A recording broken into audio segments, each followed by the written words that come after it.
स्वागत है आप सभी का एजुकेटर्स जोन में। दोस्तों, इस वीडियो में हम बात करेंगे आज 29 जुलाई को कुछ एक नए वर्ड्स की, कुछ वोकेबलरी पार्ट की, जो कि आपके कॉम्पिटिटिव एग्ज़ाम में आपको हेल्प करेगा। ठीक है, तो शुरू करता हूँ बिना किसी देरी के। नोटबुक पेन लेके बैठ जाइए। सब्सक्राइब नहीं किया है तो भाई सब्सक्राइब कर लीजिए और चलते हैं बिना किसी टाइम वेस्ट किए। पहला वर्ड हमारे पास आता है, वो है satisfactory.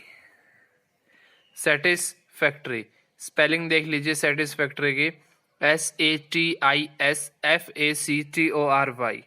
Satisfactory, factory plus satis plus factory, satisfactory adjective है। इसका मतलब होता है संतोषजनक, कि जो आपको मिला है आपके लिए वही सफिशिएंट है। ठीक है, आपके पास जो है आप उसी चीज में सेटिस्फाई हो, उसी चीज में संतोष है आपके मन में कि भाई बस और नहीं, मैं इसी चीज में सेटिस्फाई हूँ। That is satisfactory. ठीक है, एडुकेट, इंग्लिश में हम इसको बोलते हैं एडिक्वेट, मतलब कि हाँ इतना बहुत है हमारे लिए। इसके सिनोनियम देखो, ऑल राइट, एक्सेप्टेबल, मतलब कि स्वीकार्य, कि आपके पास जो भी है उसके लिए आप बस उतना ही ठीक आपके लिए। ठीक है, स्वीकार्य। ओके, नेक्स्ट हम इसका एंटोनियम देखो, अनसेटिस्फैक्ट्री, कि जो आपको संतोष ना देता हो, नहीं यार मेरा तो इस चीज से मन नहीं भर रहा है, मुझे तो कुछ और भी चाहिए। ठीक है, दैट इज अनसेटिस्फैक्ट्री। इसका क्या हो गया, एंटोनियम। ओके, आगे चलते हैं। अब आता है इसका एग्जाम्पल। देखो इस सेंटेंस का एक एग्जाम्पल देखो, he did not gate A satisfactory reply. वो किसी से, मतलब वो है, वो सेटिस्फैक्ट्री, संतोषजनक उत्तर नहीं मिलता उसको, जिससे उसको सेटिस्फैक्ट्री हो जाए, सेटिस्फिकेशन हो जाए कि हाँ यार ये सही जवाब दिया इसने, उसको संतोषजनक उत्तर नहीं मिलता है। ठीक है, कोई दिक्कत? नेक्स्ट वर्ड पढ़ो। नेक्स्ट वर्ड हमारा है आज का वुमेन्स। क्या है, वुमेन्स। स्पेलिंग देखो इसकी, VEH WEHEMENCE, वुमेन्स। ये एक नाउन है। वुमेन्स का मतलब होता है जुनून, पैशन। आपके अंदर वो पैशन है, वो जुनून है किसी काम को करने की, ललक है आपके अंदर, मतलब संकल्प ले रखा है आपने कि यस मुझे करना है। That is vehemence. ललक होनी चाहिए आपके अंदर, आग होनी चाहिए। यस मुझे तो एयर फोर्स क्लियर करना है, यस मुझे तो CDS क्लियर करना है, यस मुझे ND करना है। आपके अंदर जुनून होना चाहिए किसी भी काम करने का। That is vehemence. ठीक है, काफी मोटिवेटिंग है ये वर्ड, जुनून, आग। इन सब को बोलने से ना अंदर आग लग जाती है। ठीक है, तो ये था आपका वर्ड। इसका सिनोनियम क्या होगा, फोर्स और अडोर। फोर्स और अडर का मतलब भी यहाँ पर ललक ही होता है। फोर्स होता है आपके अंदर ताकत, दैट ताकत आपके अंदर वो चीज करने की, जुनून है। ऑर्डर का मतलब होता है ललक। ऑर्डर का मतलब क्या होता है, ललक। एंटोनियम क्या होंगे इसके, अपैथी। अपैथी का मतलब क्या होता है, मैंने पहले पढ़ाया हुआ है वीडियोस में। अपैथी का मतलब होता है उदासीनता। उदासीनता, कि वही आपके लिए बोरिंग है, कुछ भी आपके लिए ऐसा एनर्जी वाला काम नहीं है, सब कुछ नॉर्मल चल रहा है अपना, होता है तो ठीक है वरना भाई चल तो रहा ही है। दैट इज एपैथी, उदासीनता। ओके, एक सेंटेंस देखो इसका, there was a lot of vehemence in his reaction. उसकी रिएक्शन में बहुत जुनून दिख रहा था मेरे को, कुछ ऐसा उसने रिएक्ट करा जिससे हमें ये पता चलता है कि उसके अंदर बहुत ज्यादा जुनून है। ठीक है, सो समझ आया, कोई दिक्कत? नेक्स्ट वर्ड देखो, ब्लिस्टरिंग। ब्लिस्टरिंग का मतलब क्या होता है, ये एडजेक्टिव एक, बर्बर। अब बर्बर का मतलब क्या होता है वो बताऊंगा। सैवेज, सैवेज का तो शायद पता होगा, काफी बार इंस्टाग्राम वगैरह पे यूज करते रहते हो। बर्बर का यहाँ पर मतलब होता है जंगली। ब्लिस्टरिंग का मतलब होता है जंगली, जो मतलब जंगली इंसान बोलते हैं जिसको, दैट इज बर्बर और सैवेज और ब्लिस्टरिंग। इसका सिनोनिम क्या हो जाएगा हमारे पास? विक्सस, फियर्स। विकस का मतलब यहाँ पे क्या हो गया, और फियर्स का मतलब यही होता है शातिर।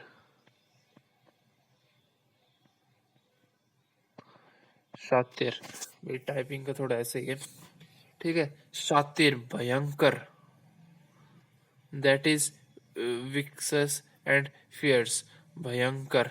भाई ये बहुत शातिर इंसान है, समझ गए? कोई दिक्कत किसी प्रकार की?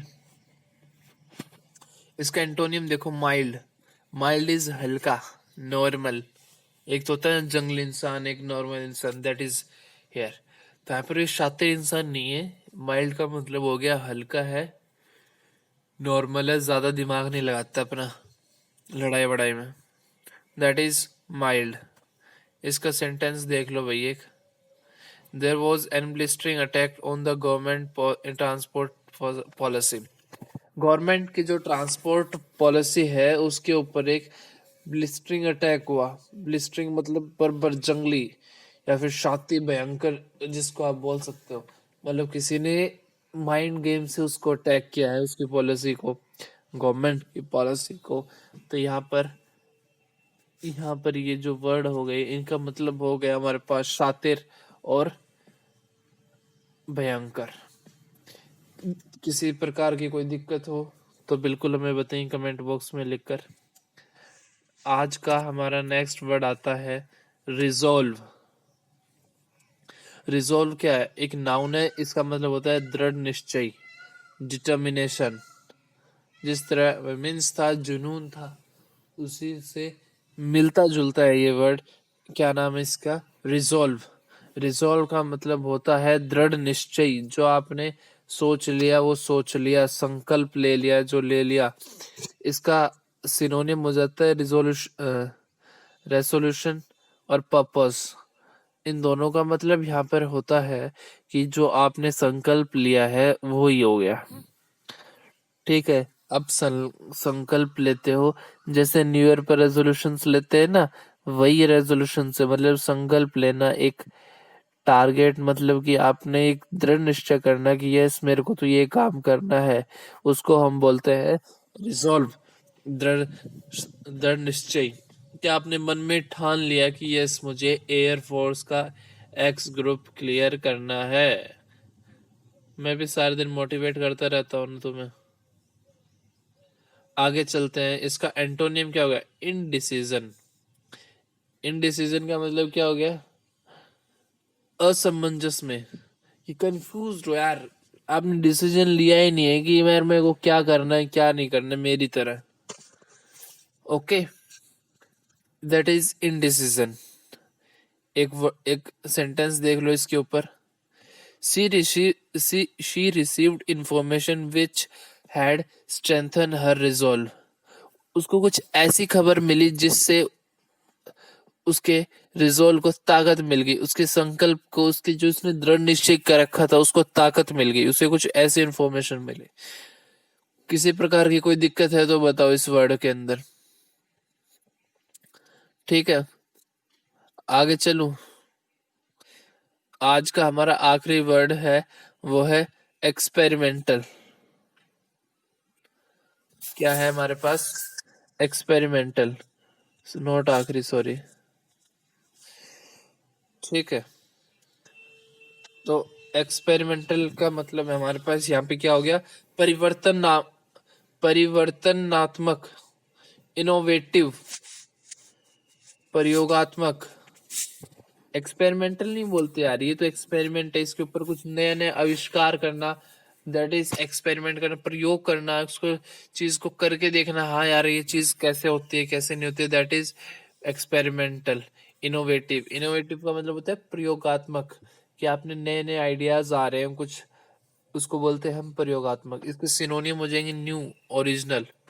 न्यू और ओरिजिनल का मतलब यहाँ पे यही होता है, न्यू मतलब कि कुछ नया करके देखना, एक्सपेरिमेंटल करके देखना, ओरिजिनल भी मतलब वही होता है। यहाँ पे सेंस देखो, नाउन के एडजेक्टिव की तरह यूज करोगे तो यही सेंस आएगी आपकी। ठीक है, इसका हमारे पास एंटोनियम हो जाएगा, वो हो जाएगा स्टेल। स्टेल का मतलब क्या होता है भाई? पुराना, पुराना। ठीक है, स्टेल का मतलब होता है पुराना, नया नहीं, पुराना। पुराना मतलब कुछ ऐसी पुरानी ही कॉन्सेप्ट को लेकर, पुरानी चीजों को हम चलते जा रहे हैं, दैट इज स्टेल। समझ गए? कोई दिक्कत किसी प्रकार की? सेंटेंस देखो, she is a huge admirer of experimental music. वो प्रोत्साहन करती है नए नए म्यूजिक को, उसको एडमायर करती है, उसकी प्रशंसा करती है। That is, she is a huge admire of experimental music. कोई दिक्कत किसी प्रकार की? नहीं ना? आगे चलूं। आखिरी वर्ड है आज का हमारे पास, वो है thrive. Thrive, THRIVE, thrive. Spelling देख लेना। इसका मतलब होता है फलना फूलना, मतलब अपनी चीज में आगे बढ़ना, फलना फूलना। फ्लरिश, आगे बढ़ना, आगे बढ़ते जाना। प्रोस सिनोनिम देखो इसके, प्रोस्पर और बर्जन। प्रोस्पर होना, बर्जन, दोनों का मतलब यहाँ पर क्या हो जाता है हमारे पास? सफल, सक्सेसफुल। कि आप आगे बढ़ रहे हो, उससे अपने काम में फल रहे हो, फूल रहे हो। फलना फूलना क्या होता है? फलना फूलना ये मतलब होता है इसका, कि आगे बढ़ते रहना, सक्सेसफुल, सक्सेस हासिल करते रहना, दैट इज फलना फूलना। एंटोनियम इसका क्या हो जाएगा? डिक्लाइन, पतन आना, पतन होना आपका, ऊपर से नीचे होना, डाउनफॉल होना आपका। किसी चीज, बिजनेस को ले लो, किसी भी चीज में डाउनफॉल होना, डिक्लाइन होना, पतन होना, मतलब आपकी मंदी आना। आप जिस मुकाम पर फिलहाल खड़े हो उससे फिसल कर नीचे आ जाना, दैट इज डिक्लाइन। कोई दिक्कत किसी प्रकार की? एग्जाम्पल देखो आज का, education, education groups thrive on organisations. जो एजुकेशन ग्रुप है वो फल रहे हैं, फूल रहे हैं, मतलब ऊंचे जा रहे हैं ऑर्गेनाइजेशन के तौर पर। कोई दिक्कत किसी प्रकार की?